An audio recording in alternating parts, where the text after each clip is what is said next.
राधे राधे सभी से सुनाने जा रहे हैं आप सबको नाच गीत। कैसे लगे कमेंट बॉक्स में लिखकर बताना।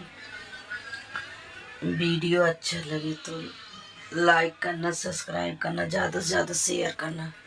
सभी से राधे राधे।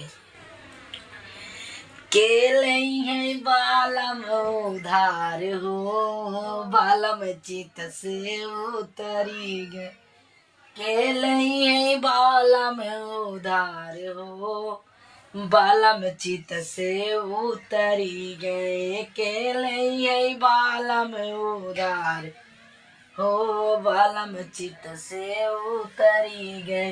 तो कहे बालम खेल कूद होता, हम तो कहे बालम खेल कूद होता।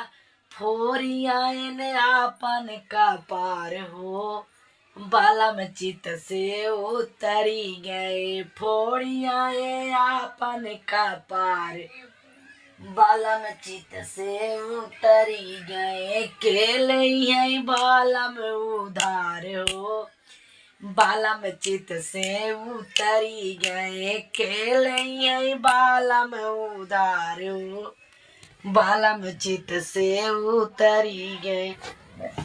हम तो कहे बालम खेत गोड़ियौता, हम तो कहे बालम खेत गोड़ियौता। गोड़ियाए अंगना दुआर हो, बालम चित से उतरी गए। गोड़ियाए अंगना दुआर हो, बालम चित से उतरी गए।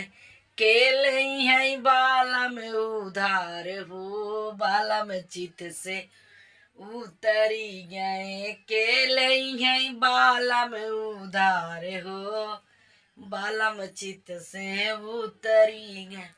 हम तो कहे बालम लकड़ी काट लौता, हम तो कहे बालम लकड़ी काट औता। काटियाए सदरी मोहार हो, बालम चित से उतरी गए। काटियाए सदरी मोहार हो, बालम चित से उतरी गए। केले है बालम हमारे हो, बालम चित से उतरी गए। केले है बालम उधार हो, बालम चित से उतरी गए। केले है बालम उधार हो, बालम चित से उतरी गए।